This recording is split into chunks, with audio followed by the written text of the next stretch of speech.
Este día, en Techo de Cristal, en Televisión Educativa, voy a platicar con María del Carmen Alanís Figueroa. Ella es magistrada del Tribunal Electoral de la Federación, del Poder Judicial de la Federación. María del Carmen Alanís es una experta en asuntos electorales desde muy joven. Su tesis doctoral o de licenciatura la hizo sobre los procesos electorales de todo el siglo XIX.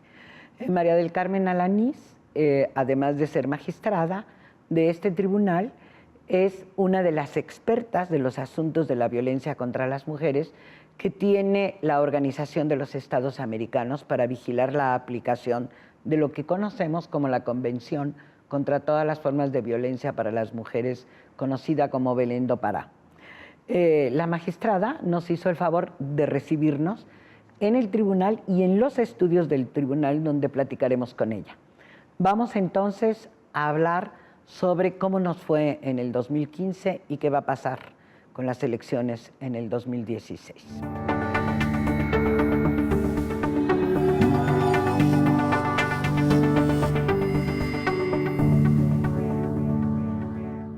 Pues muchísimas gracias, doctora María del Carmen Alanís, por recibirnos en el tribunal, en este que es el Tribunal Electoral del Poder Judicial de la Federación y en su estudio. Bueno, yo empezaré por preguntarle, ¿cómo le hizo para romper el techo de cristal? Primero rompamos el hielo, el turrón, y háblame de tú, Sara. Bienvenida al tribunal. Muchas gracias. Y gracias por tenerme en tu espacio de los techos de cristal. Muy amable. Pues yo llevo 28 años en el sector público y voy a cumplir 20 en el tribunal.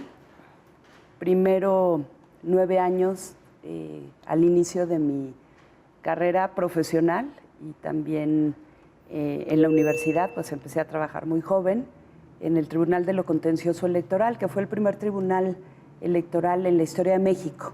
¿En qué año fue eso? 1987.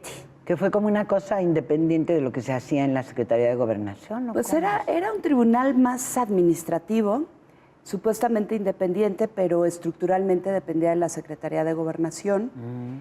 Sin embargo, las decisiones de ese primer tribunal electoral no eran definitivas porque la última palabra los daban los colegios electorales. En la Cámara de Diputados. En la Cámara. ¿Te acuerdas que sí, la propia Cámara calificaba su elección, diputados y senadores, y solamente la Cámara de Diputados, la nueva, se erigía en colegio electoral y calificaba la elección presidencial?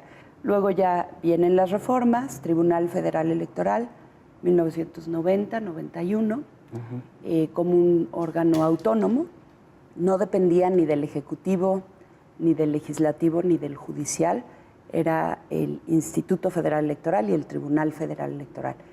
Y finalmente en 1996 se incorpora el Tribunal Electoral al Poder Judicial de la Federación y las subsecuentes reformas fueron fortaleciendo al Tribunal Electoral hasta lo que es hoy un tribunal constitucional y que puede, inclusive en los casos concretos, conocer la inconstitucionalidad de leyes. Quiere decir que hiciste todo el tránsito desde que se empezaron a juzgar aquí las elecciones, dijéramos, fuera de la Cámara.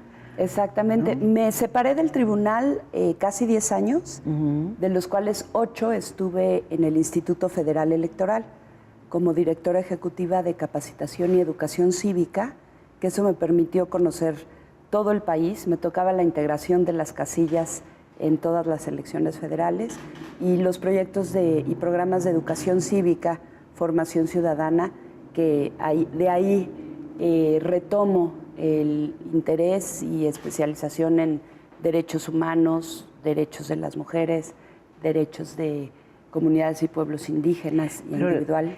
O sea, esa enorme trayectoria, lo que yo preguntaba, ¿sientes que rompiste el techo de cristal?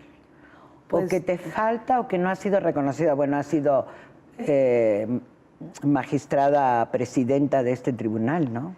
Pues si romper el techo de cristal es lograr acceder a cargos o puestos donde nunca había llegado una mujer, sí.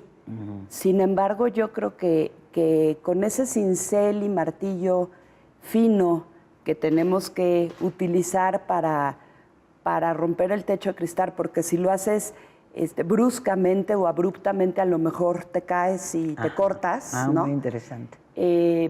Sí lo logré, pero ¿cómo hacerle para que el techo de cristal roto ya quede abierto y puedan verse las estrellas? Ese es el tema. O sea, se llega y se regresa. Se llega y se regresa, y no necesariamente el que haya llegado una mujer abre brecha para que llegue otra. Muchas veces la experiencia de que llegue una mujer no les gusta, entonces después va para atrás. Entonces, por eso hay que seguir en esta senda, mi querida Sara. Pero sí llego a lugares donde nunca había estado una mujer, ¿no? Como secretaria ejecutiva del IFE, como presidenta del tribunal electoral, que cumplí el periodo de 4 años que dura una presidencia. Y he sido Pero eres la única mujer, ¿entre cuántos? Somos, en total se conforma el tribunal por 7 magistrados, la sala superior. Ahora somos 6 porque el magistrado Luna Ramos concluyó un año antes su periodo de encargo. Entonces, siempre fueron 6 magistrados, una magistrada, ahora 5 magistrados, una magistrada, en sala superior. Y hay que llenar ese hueco, supongo. Sí, le toca a la Corte y al Senado, y ahora está en la cancha del Senado. La Corte mandó una terna de 3 hombres, pero no concursaron mujeres. Bueno. Eso también forma parte. Así es. Y en el terreno del Poder Judicial, porque habría que comentar con el público que la idea era que era la Suprema Corte, el Poder Judicial solito, y ahora está con el Tribunal Electoral y con alguna otra que era la Judicatura, es el Consejo me parece, de la ¿no? Judicatura, sí, son los 3 órganos límite, digamos, o que están en la cúspide de la pirámide del Poder Judicial, la Suprema Corte de Justicia, el Tribunal Electoral, como máxima autoridad jurisdiccional electoral, especializada solo en elecciones, y el Consejo de la Judicatura. ¿Cómo les va a las mujeres en este Poder Judicial? Bueno, pues los datos cuantitativos no son muy halagüeños, son 30% de juezas, 15% de magistradas, y solamente hay 2 mujeres en la Suprema Corte, 2 de 11.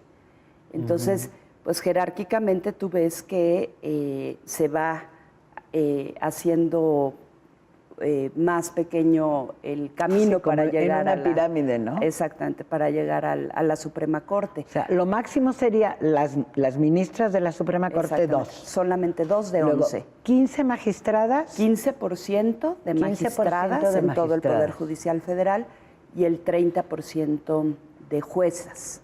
¿De cuántos jueces y juezas estamos hablando? Pues si no me equivoco, estamos hablando de unos, no te quiero mentir con la cifra, pero no, claro, no estamos hablando de miles.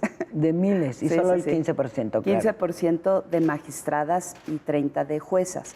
Ahora, antes las mujeres en el Poder Judicial eran secretarias, mecanógrafas. ¿Y proyectistas, quizá? Proyectistas, ahí ya va aumentando, yo diría que una proporción entre juezas y magistradas. Las secretarias de los juzgadores y las juzgadoras juegan un papel hoy muy importante. Y ya te vas a enfrentar con, si tú revisas los diagnósticos que ha hecho la Suprema Corte de Justicia de la Nación, que son bien interesantes, tienen un fenómeno que, por ejemplo, las secretarias de estudio y cuenta, que trabajan directamente con las ministras o los ministros, prefieren quedarse ahí que irse de juezas de distrito. ¿Por qué? Porque no hay políticas todavía al 100% que logren la conciliación entre la vida privada, la vida de la familia y la vida de la juzgadora. Entonces, por ejemplo, tiene que haber disponibilidad de la juzgadora para que la puedan adscribir a otra entidad federativa. Que se vaya de un lugar a otro. Entonces te vas de un lugar a otro, y en México pues todavía es difícil que vayas con tu marido, tu familia, si estás casada. Ya se está dando, también es un cambio estructural que estamos enfrentando, pero la diferencia salarial entre una secretaria de estudio y cuenta de ministro o ministra de la Suprema Corte y una jueza de distrito es poca. Entonces, la verdad es que la estabilidad y las condiciones de un trabajo en la Ciudad de México permanente y con una diferencia salarial mínima, pues les permite llevar a cabo también sus actividades en la vida privada, en la vida familiar. Esto está cambiando, afortunadamente. Ya se han tomado medidas en el Consejo de la Judicatura. Por ejemplo, los exámenes para ingresar como jueza o magistrada normalmente exigían que fueran en la Ciudad de México y que se tomara previamente un curso en la Ciudad de México. O sea, que ese era un obstáculo para que vinieran y concursaran. Sí, si tú estás en Baja California y quieres concursar para jueza o magistrada, de entrada tienes que dejar todo y venirte aquí. Ahora ya están los cursos en línea, se acercan sedes para poner el examen a todos, mujeres y hombres, porque estamos hablando de igualdad, pero ya en condiciones mucho más fáciles. Las licencias de paternidad, las de maternidad ya estaban desde hace muchos años, claro. Guarderías, en fin, todo este cúmulo de políticas internas, institucionales, que ya se hacen cargo de una parte de lo que se llama la vida privada. Me parece muy importante, magistrada. Vamos a ir a un corte y ya no vamos a hablar de las juezas, vamos a hablar de todas nosotras en la participación política. Y ahora regresamos. Creo que no nada más como mujeres podemos votar, sino como responsables, ciudadanos responsables, tenemos que ser cuidadosos de lo que hacemos y responsables precisamente de las decisiones que tomamos. No como mujeres, no como hombres, simplemente como ciudadanos tenemos la responsabilidad de elegir a quien nos dirigen. Desafortunadamente, a veces no nos responden como nos prometen en todas sus campañas y demás, pero no es nada más como mujer o como hombre, simplemente como ciudadanos. La paridad le dan el mismo valor a la mujer que al hombre, en el sentido de que pueden ejercer por igual, no que seamos iguales como tal, sino que ejercen las mismas funciones, en eso sí son iguales. Sobre todo es una mujer muy preparada. ¿Cómo nos fue en el 2015? Sabemos muchas personas que ensayamos la paridad o la ensayamos desde el 2014, no me queda claro, pero la Constitución se cambió en el 2014 para que las mujeres fuéramos a las listas electorales 50 y 50. Exactamente. Por primera vez en estas elecciones de 2015, junio de 2015, en 17 elecciones, incluyendo las federales, y unas semanas después en Chiapas. Sí. Por primera vez se aplicó la paridad, que ya está en la Constitución Federal, en el artículo 41. Es bien importante aclarar que abandonamos las cuotas. Las cuotas son medidas temporales, ¿sí?, para emparejar el piso, pero ya obligar a la paridad es un trato de igualdad permanente. Sí, porque hay el error de que se dice la cuota de la paridad. Sí, no. Yo lo oigo en la radio, es terrible. Entonces ya dejamos cuota, que primero fue 30-70, luego 60-40. 2014 ya no hay cuotas, paridad en el registro de candidaturas en Congreso Federal y congresos locales. Sin embargo, hay leyes estatales que establecen también la paridad en la conformación de los ayuntamientos, y en algunas leyes estatales también se establece la paridad para las presidencias municipales que integran el Estado o que conforman el Estado. O sea, si hay 100 presidencias municipales, 50 y 50. 50 y 50. Y ahí tenemos los conceptos de paridad vertical y paridad horizontal. Paridad vertical es que en un órgano colegiado, de manera vertical, haya 50-50. O sea, ¿sí? 1-1. Paridad de alternancia, entonces es la mitad mujeres, la mitad hombres. Es la planilla municipal. Por ejemplo, planilla municipal, que tienes desde el presidente municipal, sindicatura, regidurías. Si son en total 10, tiene que ser 5 y 5, y el género lo determina quien sea candidato o candidata a presidente, y ahí es la alternancia. Si un partido político registra una planilla que la candidata a presidenta municipal es mujer, entonces el candidato a la sindicatura es hombre. La primera regiduría mujer, la segunda hombre, mujer, hombre, como decimos con los niños, niño, niña, niño, niña, esa es alternancia. Muy bien. La paridad horizontal es porque es recomendación de Naciones Unidas, del Comité para Eliminar todas las formas de discriminación contra las mujeres. A México le dijo en 2012, te felicito porque vas avanzando muy bien a nivel federal, ¿sí? Pero a nivel local, gobernadoras, congresos locales y municipios, presidencias municipales, en 2012 teníamos menos del 6%. Entonces dijo, Estado mexicano toma medidas para elevar el número de mujeres representadas en las presidencias municipales. Y entonces la paridad horizontal en cargos de presidencias municipales es si un estado tiene, como bien decías, 100 municipios, entonces 50 candidatas a presidentas municipales mujeres y 50 candidatos varones en las listas de planillas que presenten los partidos políticos. Esto llegó inclusive a ser jurisprudencia del tribunal, la paridad vertical y la paridad horizontal. ¿En qué casos? ¿Ahora en 2015? En 2015 tuvimos varias impugnaciones de la conformación de estas listas al registrar a sus candidaturas los partidos políticos y por supuesto que en varios estados los partidos políticos se negaban a registrar paritariamente las candidaturas. Pero eso no era lo peor, Sara. En varias ocasiones las autoridades electorales permitieron eso, como en Chiapas, por ejemplo. Que se hicieron tontos respecto de lo que decía la ley. Nada, no cumplieron la ley y la autoridad no exigió nada. Se tiene que requerir para que cumplan, con apercibimiento de que si no lo hacen, entonces no les registrarán candidaturas. Pues en Chiapas nada. Y estábamos, Sara, a 8 días antes de la elección y revocamos el registro de todas las candidaturas de todos los partidos en Chiapas para que volvieran a registrar sus listas cumpliendo con la paridad. Eso fue lo que originó que no aparecieran en la propaganda, que no estuvieran en la boleta y que ahora los pueblos dicen que no las van a recibir. Fíjate que ese es otro problema, porque entonces estas tensiones, ¿sí?, te llevan a la última etapa antes de la jornada electoral, en donde también está mal que le tengamos que revocar todas las listas a los partidos por el incumplimiento, pues claro. Y entonces ahí ya viene el mejor pretexto, ¿no? Hace un momento nos reíamos de que varios varones preguntan si hay mujeres suficientes para llegar a ocupar estos cargos.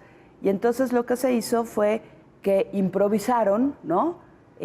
Registraron a mujeres que quizá varias de ellas no habían participado en los procesos internos de los partidos, ¿no? Yo no juzgo qué mujeres llegaron, ¿eh? Son mujeres y tenemos igual derecho todas de llegar a esas posiciones. Lo que sí no es correcto es que si hubo mujeres que participaron en los procesos internos de los partidos políticos, no las hayan considerado. Y las dejaron fuera, y con mayor razón las dejaron fuera, ¿eh? Sí. En varios casos dijeron, pues tú no vas y va esta otra mujer. Entonces, estas tensiones te llevan precisamente a generar hasta violencia, violencia política en contra de aspirantes a candidatas, de candidatas. El hecho de no permitir a una mujer participar en un proceso interno es una forma de violencia política contra las mujeres. O de obligarlas a participar, pero si ganas, renuncias, es otra forma de violencia política contra las mujeres. O que no las dejan acceder al cargo. Bueno, te registramos, pues vas a ganar, ¿no? No hay de otra, porque si es en representación proporcional, pues entran, pero me firmas tu renuncia en blanco. Ese fenómeno lo estamos viviendo. Entonces, si cuantitativamente celebramos que la paridad nos llevó a incrementar 5 puntos porcentuales en la Cámara de Diputados federal, hoy ya tenemos una Cámara instalada con el 42.4% de mujeres y era el 38%, un poco... 37 algo. 37 algo, entonces estamos hablando de 5 puntos porcentuales. Hoy hay 211 mujeres en la Cámara Es de increíble. Diputados. En los congresos locales, Sara, también hubo un incremento importante de mujeres. Tenemos, por ejemplo, en la integración anterior en Baja California Sur había 7 mujeres, ahora hay 10. En Campeche había 3, ahora hay 11. Ya hay congresos inclusive en donde hay más mujeres que hombres. Por ejemplo, Querétaro, Sí. 13 mujeres, 12 hombres. Entonces, esto te refleja que el romper con esas barreras, esos techos de cristal, con el argumento de que no hay mujeres que quieran participar en la política, pues ya vemos que no es cierto. En municipios, con la paridad en los ayuntamientos, pues también se está avanzando de manera importante. Teníamos muchos casos aquí en el tribunal en donde, por ejemplo, no dejaban que las mujeres accedieran tampoco a las sindicaturas, porque tú sabes que el síndico, la síndica en un ayuntamiento es el representante legal, el que lleva las actas, el que lleva pues las funciones quizá de gobernación, gobernación del ayuntamiento, del municipio. Entonces tampoco dejaban a las mujeres. Luego querían dividir, bueno, síndico y presidente municipal no cuenta para la paridad, nada más regidurías, ¿no? Sí, entonces, todavía argumentaban eso en agosto, en septiembre. Ayer, no te preocupes, esto sigue Qué horror. siendo el tema de cada día. Pero sí hay que conmemorarlo, hay que celebrarlo, se está avanzando. Ahora hay que poner especial énfasis en el avance cualitativo. Me gustaría ver cómo quedan integradas las comisiones en los congresos. Bueno, ¿no? vamos a hacer un buen examen antes de que termine el año. Pero ahora vamos a tener que ir a un corte, magistrada, para finalmente irnos en el próximo bloque. Yo creo que independientemente de la capacidad de un hombre o mujer, dependiendo de la persona como sea, es diferente. Ahí no tiene que ver entre mujer y hombre. Totalmente de desacuerdo. Yo creo que todavía falta mucho, ¿no? Se ve más la paridad, más bien la participación de hombres, se ve más, pero me imagino que falta más decisión de las mujeres, ¿no? Simplemente no es tanto que los hombres no quieran darles la participación a las mujeres, simplemente a las mujeres a lo mejor no les interesa, no sé, la verdad. Bueno, magistrada, vamos a tener que hacer otros 2 programas, Encantada. porque el tema es apasionante y hay que entenderlo, porque cuando se habla de manera general, como tú decías, y si habrá mujeres, no habrá mujeres, hubo muchísimos obstáculos en 2015, además de los jurídico-legales o argumentativos. Hubo casas incendiadas, hubo candidatas asesinadas. Hay una iniciativa de ley en el Senado para entrarle al tema de la violencia política contra las mujeres. Es decir, caminamos un pedacito y parece que nos quieren regresar. Así es. ¿Cómo puede intervenir el tribunal en los asuntos de violencia o dónde se debe atender este problema? Bueno, efectivamente, lo primero que hay que hacer, y lo estás haciendo, es visibilizar el problema. Claro que hay un tipo de violencia, que es la violencia política, y la violencia política de género, la violencia política en contra de las mujeres, Sí. para que no puedan acceder a los espacios de toma de decisión. Ya habíamos mencionado algunos ejemplos, permíteme decirlo, pacíficos, en términos de que no hay violencia física, ¿sí? Pero tuvimos casos horrorosos en estas elecciones de 2015.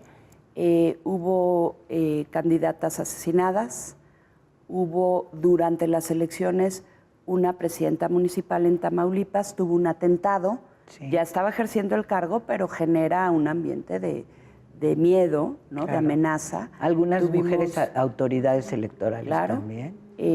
Yo, como magistrada, recibí en una reunión pública en el INE, el día que conmemorábamos, en la ceremonia que conmemorábamos el Día Internacional de la Mujer, recibí tweets amenazantes, groseros, presenté una denuncia ante la Fiscalía Especializada. Mujeres, hubo mujeres violadas, hubo mujeres violentadas en muchos sentidos. Recordarás una escena en Oaxaca, en donde estaba una funcionaria electoral que llegaron a golpearla a un restaurante. Hubo golpes.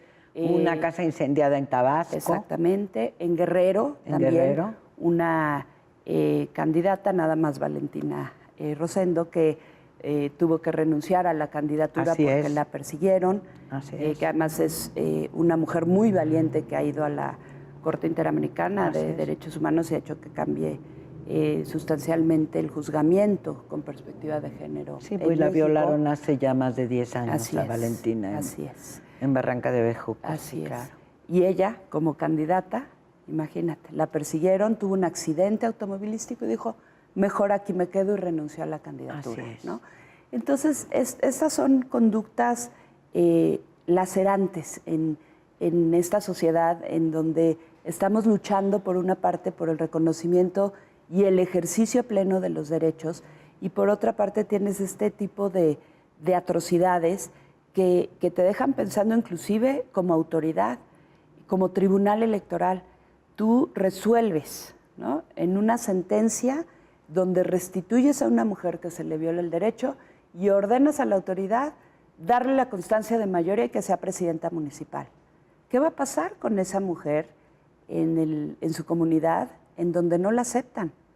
Donde dicen, aquí no gobiernan las mujeres y no asumes el cargo. Que será más terso o más complicado el 2016, que hay elecciones en los estados, también para gobernadores y, por supuesto, muchísimas elecciones locales. No te podría asegurar nada porque fue muy, muy fuerte lo que vivimos en estas elecciones, pero lo que sí te puedo decir es que estamos ya mejor preparadas, las instituciones con alertas claras de qué se debe de atender. Ojalá y se aprueben las leyes. Este país es un país de leyes. No hemos logrado el cambio estructural, ¿no?, por comportamiento, por ética, claro, por claro. principio. Y yo soy una mujer de derecho, Sara. Yo creo que debemos impulsar, lo primero, los cambios legales a las leyes, a la Constitución y a las leyes, también locales, ¿sí? Porque luego se exagera en la libertad de configuración normativa de los congresos de los estados, que es un derecho, por supuesto, pero hay que poner los principios en la Constitución General para que sea obligación de los congresos locales, O sea, retomar terminar de estas hacer cuestiones. la armonización de las leyes Armonización es estatales, fundamental, sí. aplicar las jurisprudencias en Así materia es. electoral Así para es. los municipios y los estados y los las estados, federales, así es. el tema de la violencia, de Claro. una ley que acote Claro. y que le dé sentido a instituciones o a grupos para atender la violencia magistrada.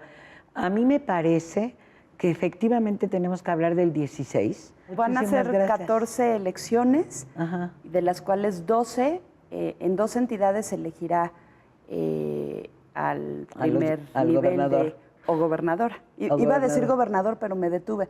Pues Está a la bien. gubernatura. La ¿no? gubernatura, muy bien, muy bien. Gracias, Sara. Muchísimas Al gracias, contrario. magistrada. Al Nos vemos contrario, muy gracias. pronto aquí en Techo de Cristal. Y con ustedes hasta la próxima, en Televisión Educativa.